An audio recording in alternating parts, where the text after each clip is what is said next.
स्वागत है आप सभी का हमारे YouTube चैनल सक्सेस मित्रा में। तो पिछले दो क्लासों में हमने पीवाईक्यू सीरीज किया था। तो पीवाईक्यू सीरीज में आपको लोगों को एसएससी सीजीएल का 9 मार्च का थर्ड शिफ्ट का पेपर हुआ था। तो आज से आपको बेसिक से मैथ चालू करते हैं। आप लोगों ने मुझे कमेंट किया और बहुत सारे मैसेज किए कि आप बेसिक से मैथ पढ़ाइए, मैथ ऐसे क्वेश्चन वाइज समझ में नहीं आता है, थोड़ा बहुत हम लोग बेसिक जानना चाहते हैं। तो आप बेसिक से मैथ चालू करते हैं। मैथ क्यों पढ़ा जाता है, किस लिए इम्पोर्टेंट है, ये आप लोगों को बताना चाहता हूँ। मैथ लगभग हर वनडे एग्जाम में आपका पूछा जाता है। और ऐसे चाहे वो सेंट्रल लेवल का हो, चाहे वो स्टेट लेवल का हो, चाहे वो यूपी का हो, हर एग्जाम में जैसे एसएससी को ले लेते हैं, एसएससी सीजीएल, एसएससी सीएचएसएल, इसमें 25 क्वेश्चन मैथ का रहता ही है। प्री पेपर की बात मैं कर रहा हूँ, 25 क्वेश्चन मैथ का रहता है, ठीक है। प्लस यूपी ट्रिपल एससी जो पीईटी करा रहा है आपका, इसमें भी लगभग 20 से 25 क्वेश्चन आपका मैथ रहता है। यूपी हो चाहे यूपी कोई भी एग्जाम हो यूपी का, उसमें मैथ लगभग मैथ की भूमिका तय है, महत्वपूर्ण भूमिका अदा करता है। मैथ ऐसा सब्जेक्ट है, एक स्कोरिंग भी है और लो स्कोरिंग भी है। अगर आप मैथ ठीक से कॉन्सेप्ट जानकर पढ़ेंगे तब तो आपके लिए स्कोरिंग साबित होगा।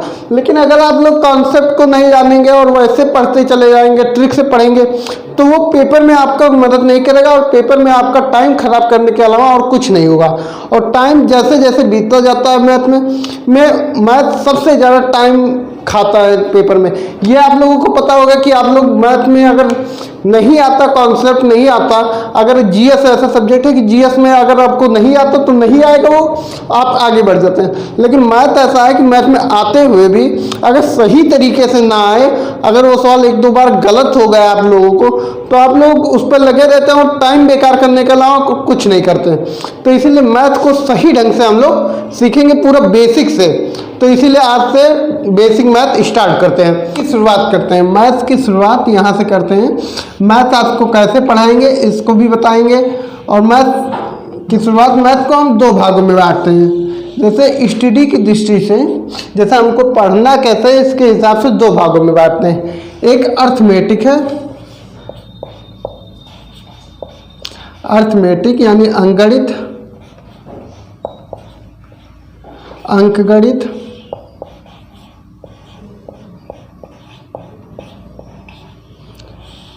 ठीक है। और एक होती है एडवांस मैथ, ठीक है, एडवांस मैथ, ठीक है। अर्थमेटिक का देखिए, अर्थमेटिक में पढ़ेंगे परसेंटेज,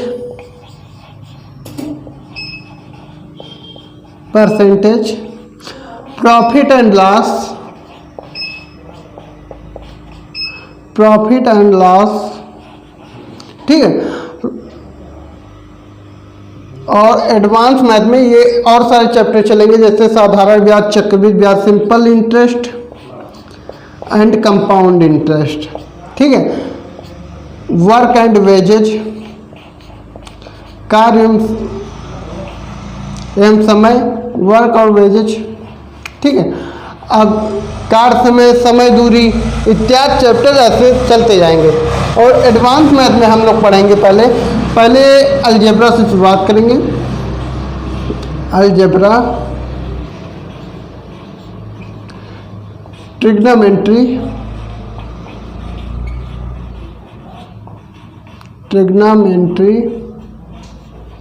ठीक है। और फिर पढ़ेंगे ज्योमेट्री, फिर पढ़ेंगे मेंसुरेशन। ये दोनों चैप्टर आपस में बराबर पढ़ेंगे, मतलब इक्वली। ये पहले पढ़ेंगे फिर ये बाद में, मेंसुरेशन, ठीक है। फिर ऐसे नंबर सिस्टम आ जाएगा, डीआई आ जाएगी, ऐसे ऐसे मतलब डीआई नंबर सिस्टम, इसको सबको पढ़ेंगे। देखिए, पढ़ने का तरीका हमारा लोगों का एडवांस मैथ अलग पढ़ेंगे, अर्थमेटिक अलग पढ़ेंगे। देखिए, हम इसको पढ़ेंगे पूरा बेसिक कॉन्सेप्ट प्लस ट्रिक से। देखिए, ट्रिक पर आप लोग ज़्यादा ध्यान मत दीजिए। ट्रिक ऐसी होती है कि ट्रिक, एक मेरा दोस्त था तो वो उसको मैथ उससे बेसिक से कभी नहीं आई, ट्रिक जानता था तो वो जैसे हर चैप्टर का सवाल जब करने बैठता था तो वो जितना भी उस चैप्टर में ट्रिक पढ़ा रहता था उसको सबको उसी सवाल पे लगाने की कोशिश करता। कोई कोई सवाल रहता था सरल तो वो लग भी जाता था, और कोई सवाल कठिन रहता था तो उसी में फंसा रह जाता था, वो बेचारा लगा नहीं पाता था। तो इसीलिए आप लोग बेसिक से ज़्यादा जानिए, और प्लस मैं ट्रिक पढ़ाऊंगा, जिस चीज़ की ट्रिक लगाना होगा वो ट्रिक भी बताऊंगा। तो इसीलिए आप लोग बेसिक पे ज़्यादा, अब बेसिक की जान है परसेंटेज। देखिए अर्थमेटिक की जान है परसेंटेज। अर्थमेटिक का परसेंटेज चैप्टर आपका प्रॉफिट लॉस में भी उपयोग होगा, SI में भी उपयोग होगा, और बाकी सारे चैप्टरों में इसका थोड़ा थोड़ा भाग तो उपयोग ही होगा। तो इसीलिए हम सबसे पहले शुरुआत करेंगे परसेंटेज की। परसेंटेज को हिंदी में प्रतिशतता कहते हैं, प्रतिशतता। ठीक है, परसेंटेज से शुरू करके आपको पूरा बेसिक से, इसके बाद आपको कहीं भी पढ़ने की नहीं जरूरत है, ना कहीं यहीं पर प्रैक्टिस सेट होगा, प्रैक्टिस सेट करिएगा। इसके बाद आप देखिएगा कि हर पेपर, कोई भी पेपर आप उठा लीजिएगा, परसेंटेज का क्वेश्चन मुझसे पढ़ने के बाद आपका कहीं नहीं फंसेगा। मैं इसको दावे के साथ कह सकता हूँ कि आप मेरे पढ़ाने के बाद, मेरा PIQ सीरीज आप लोग कराऊंगा, PIQ सीरीज और प्रैक्टिस सेट दोनों करने के बाद आपको मैथ का हर क्वेश्चन आपसे हल होगा। तो इसीलिए आप लोग ध्यान देकर पढ़िएगा और बेसिक पे ज़्यादा ध्यान दीजिए। तो शुरुआत करते हैं परसेंटेज चैप्टर की।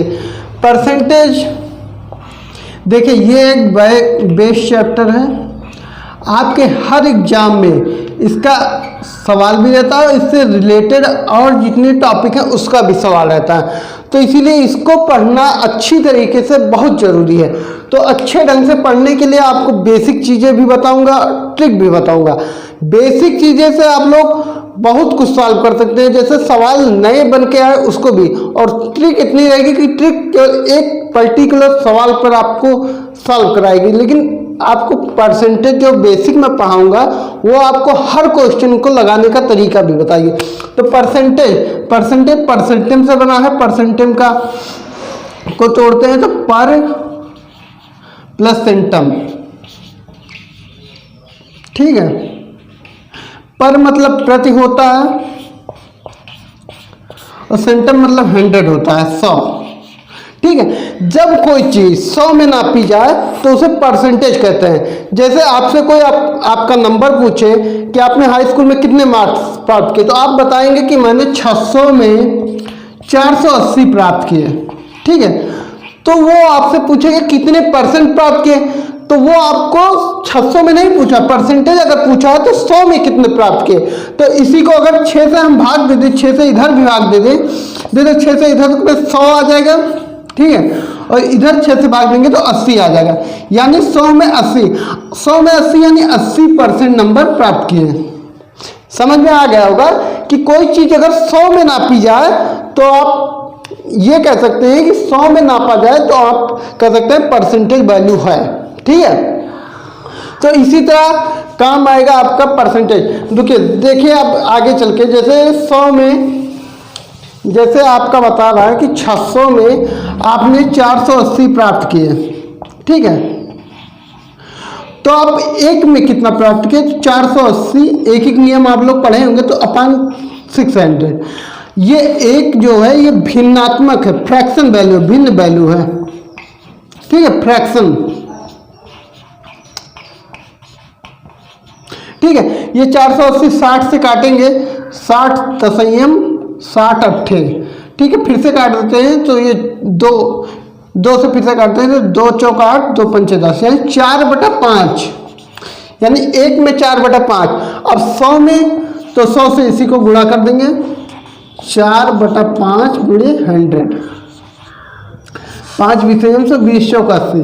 ठीक है, ये 80% है वैल्यू।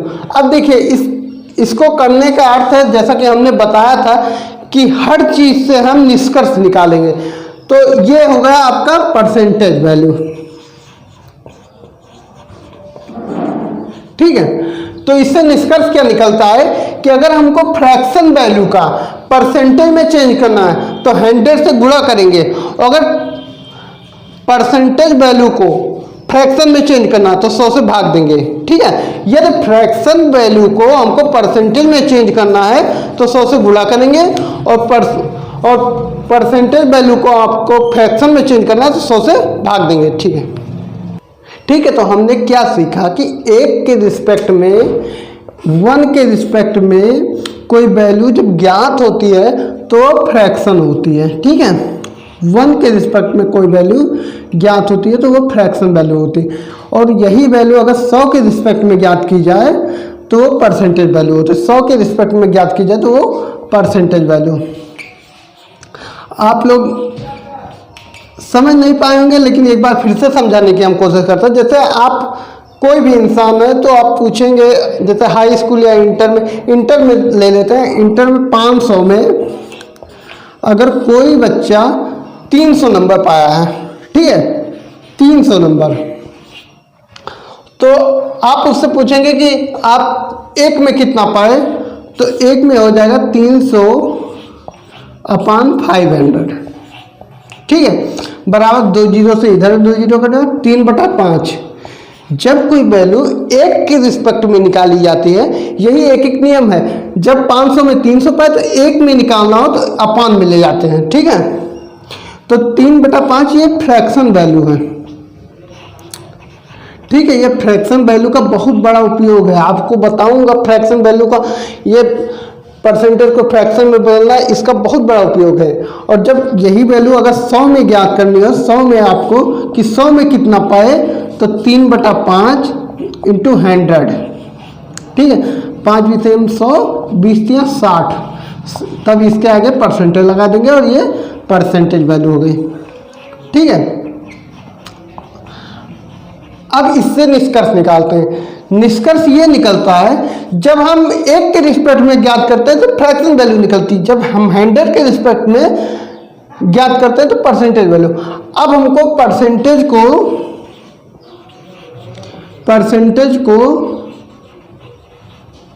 फ्रैक्शन में बदलना है, को फ्रैक्शन में बदलने के लिए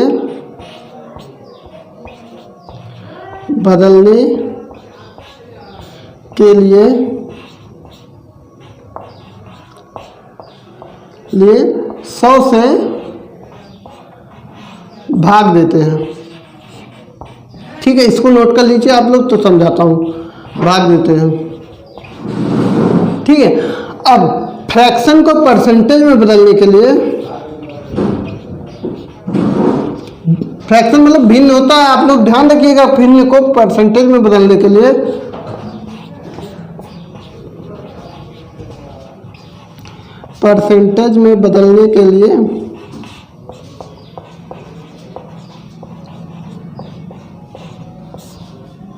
बदलने के लिए 100 से गुणा किया जाता है।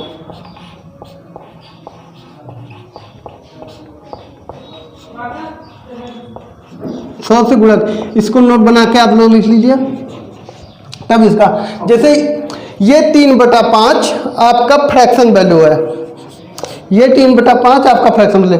जब इसको 100 से गुणा करेंगे तो इधर परसेंटेज का निशान लग जाएगा, 5 विषम 100, 20 60% आ जाएगा। ठीक है, अब इसको जैसे 60% आपको दिया है, 60% आपको दिया है, इसको अगर परसेंटेज में उसमें फ्रैक्शन में बदलना है तो 60 ये परसेंटेज हटाएंगे, अपान 100 करेंगे, और ये 20 3 60 और 20 5 100, यानी 3/5। देखिए, दोनों बातें आपको समझनी होंगी अच्छे से। ये दो बात समझ के तो आप अच्छे से, बहुत अच्छे से परसेंटेज को और अच्छे से समझ पाएंगे। कुछ बेसिक फ्रैक्शन वैल्यू की बात कर लेते हैं। कुछ बेसिक फ्रैक्शन वैल्यू हैं जिसको आप लोग अगर याद रखेंगे तब आपको ज़्यादा फायदा मिलेगा। बेसिक फ्रैक्शन वैल्यू, देखिए सबसे पहली चीज़ जो आपको सिखाए हैं परसेंटेज को फ्रैक्शन में बदलना, फ्रैक्शन को परसेंटेज में बदलना, यानी भिन्न को जो सिखाए प्रतिशतता में बदलना, ये बहुत इंपॉर्टेंट है बेटा। ये अगर आप लोग अच्छे से कर पाएंगे ना तो आप लोग बहुत अच्छे से सवाल सॉल्व कर ले जाएंगे। एक चुटकी में सवाल कैसे सॉल्व होगा मैं बताता हूँ। अगर आपको ये कुछ बेसिक फ्रैक्शन बेसिक परसेंटेज है, आप लोग याद रखिएगा। जैसे एक आपके सामने आ जाए, एक संपूर्ण होता है तो इसको 100% आप जानेंगे, ठीक है। अगर यही 1/2 आ जाए तो इसको आप 50%। देखिए अब हर चीज़ हम लिख के नहीं समझाएंगे, लेकिन आपको 1/2 का बता देते हैं। जैसे 1/2 कोई फ्रैक्शन वैल्यू आपको दी हुई है, तो जैसा कि हमने बताया है कि फ्रैक्शन को अगर परसेंटेज में बदलना हो तो 100 से गुणा किया जाता है, तो इंटू 100 करेंगे और परसेंटेज लग जाएगा, तो 2 एकम 2 तो 5 10 50 आ गया, तो वही 50% यहाँ लिख दिए हैं, ठीक है। ऐसे 1/3 1/3 है, तो 1/3 को 33 सही 1/3%। देखिए ये कैसा है, इसको भी बता देते हैं। 1/3 इंटू 100 करेंगे ये, तो 100/3। देखिए इसको मिश्रित भिन्न के बारे में आप लोग जानते होंगे, अगर नहीं जानते हैं तो हम इसकी एक अलग क्लास कर देंगे, तो आप लोग समझ लीजिएगा। तो 3 33 या 199, 33 या 99 और 100, यानी इधर भाजक लिखा जाता है, इधर भागफल, इधर शेषफल, तो ये ऐसे बदलते हैं हम। तो 33 से 1/4 को लिख लेते हैं। इसको सबको याद नहीं करना, आप लोगों को 2-3 बार लिख लेना है अपनी कॉपी में, 2-3 बार सॉल्व करके ऐसे लिख लेना है, और फिर आप लोगों के समझ में आ जाएगा, ठीक है।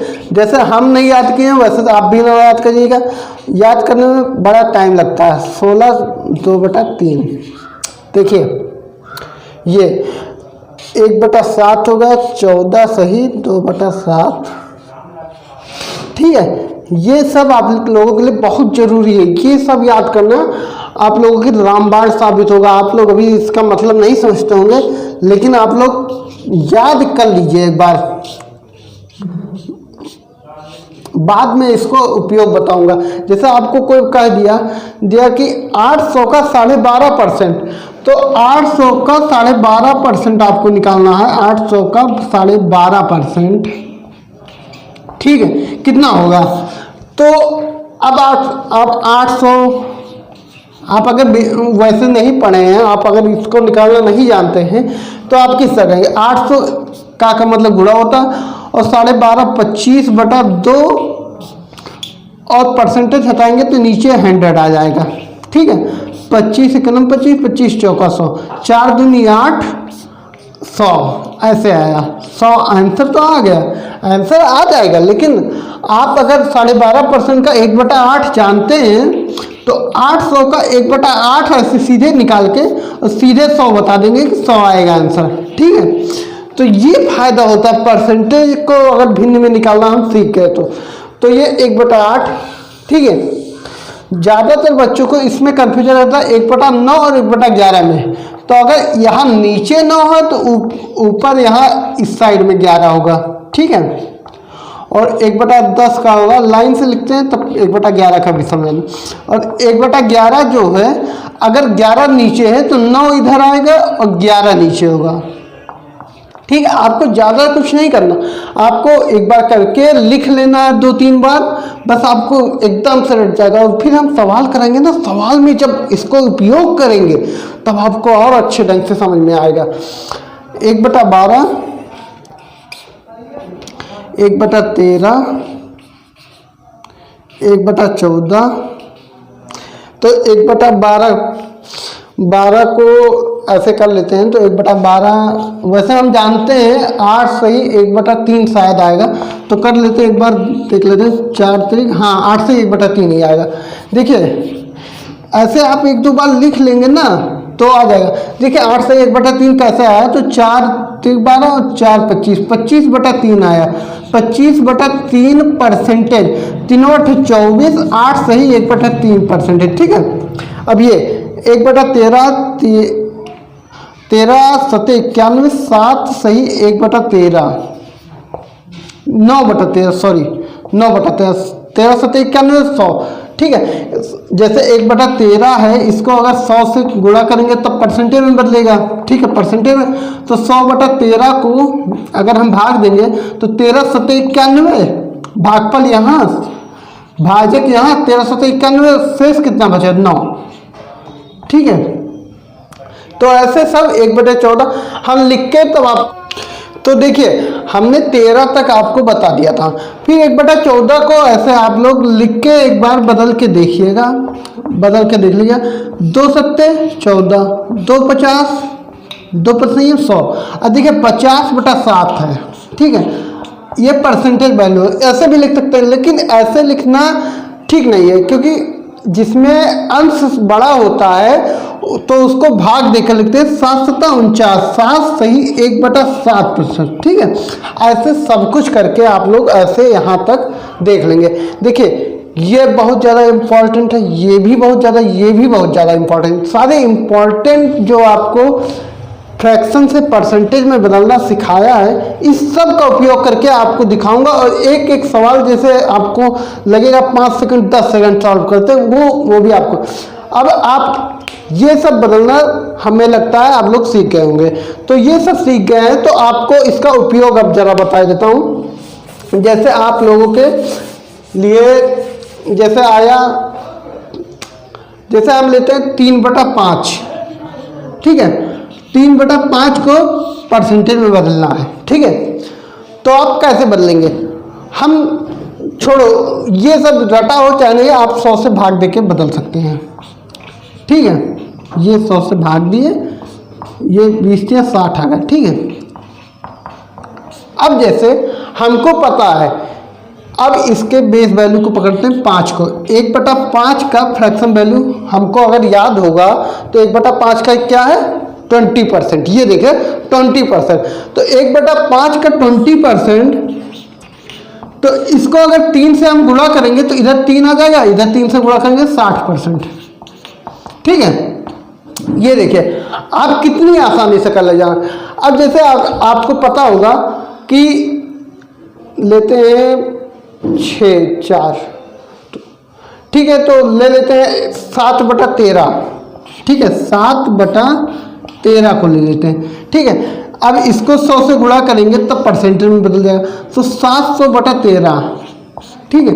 अब इसको बदलने के लिए 700/13 में भाग देना पड़ेगा हमको। 13 का प्रभाव, 13 की पहाड़ा भी आना चाहिए, तो 13 × 5 = 65, 5 आएगा यहाँ, 13 × 3 = 39 और 11/13, ठीक है। ये होगा 7/13 का मान, ठीक है। 7/13, लेकिन जब हमको 13 बेस वैल्यू पता है और 1/13 का वैल्यू हमको पता है क्या है, 7 सही 9/13, 7 सही 9/13। जब इसका पता है, इसको 7 से गुणा करना है, तो इसको 7 से गुणा करके इसको 7 से गुणा कर देते, 1/13 को 7/13 आएगा, और इसको 7 से गुणा करेंगे तो जैसे ये है, ये क्या है, इसको मिश्रित भिन्न का मतलब समझते हैं। 7 सही 9/13 का मतलब, जैसे 7 सही 9/13 है, तो 7 + 9/13 है, इसको लिख सकते हैं। यही है इसका मतलब, 7 + 9/13। तो अगर हम 7 से इसमें गुणा करेंगे तो 7 में इससे भी गुणा होगा, इसमें भी गुणा होगा, ठीक है। अब लोग समझ गए। तो 7 को इससे गुणा करेंगे तो ये आएगा 49 प्लस 7 9 63/13, लेकिन फिर अंश हर से बड़ा हो गया, तो इसके लिए हम क्या करेंगे, जितनी बार जाता है 13 × 3 = 39, 13 × 4 = 52, 4 बार गया, ठीक है। 4 बार गया, 13 × 4 = 52, और फिर आ गया 11 सही 13, तो 49 और ये 4 मिलके होगा 53 सही 11/13, ठीक है। तो ये आसान पड़ा कि वो आप लोग ऐसे प्रैक्टिस करके ऐसे सीख लेंगे ना, तो बहुत आसानी से आप लोग कर लेंगे, ठीक है। तो ऐसे हम कुछ सवाल नोट करते हैं आप लोगों के लिए, और आप लोग नोट करके आप लोग करिएगा। तो ये है कुछ आपको भिन्न को प्रतिशत में बदलना है, तो ठीक है। आपको 2/3 को मैं करके दिखा देता हूँ। जैसे 2/3 का बेस कितना है, 1/3 को यहाँ क्या लिखा गया, 1/3 को यहाँ 33 सही 1/3, ठीक है। इसको 2 से गुणा कर देते हैं तो 2/3, और 2 से इधर भी गुणा करते हैं तो 66 सही। जैसे ये आपको क्या बताया था, 33 1/3 लिखा है, तो अगर 2 से गुणा करेंगे तो 2 66 हो जाएगा और प्लस 2/3 यानी 66 सही। अब देखें इसमें अंश छोटा है, हर बड़ा है, तो इसीलिए इसको ऐसे लिख देंगे, ठीक है। और एक सवाल 5/6 को ले लेते हैं, तो इधर 5/6 को, तो 5/6 देखिए इसका बेस पॉइंट कितना है, हर कितना है 1/6, 1/6 को उठाते हैं तो 1/6 का कितना होगा यहाँ, 1/6 का होगा 16 सही 2/3, ठीक है, 16 सही 2/3। अगर इसको 5 से हम गुणा करते हैं तो 5/6 हो जाएगा, ठीक है। और ये आप 16 प्लस 2/3 लिखा है, ठीक है, तो 5 से गुणा करेंगे 16×5 80 प्लस और 5 से जब इसको गुणा करेंगे 5 दूनी 10/3। लेकिन बेटा यहाँ पर 3 से हर से अंश बड़ा है, तो इसीलिए इसको भाग देके सही बेटे में लिखेंगे, तो इसको भाग देंगे तो 3 सही 1/3 आएगा, तो ये 3 और ये 80 मिलकर हो जाएगा 83 सही 1/3।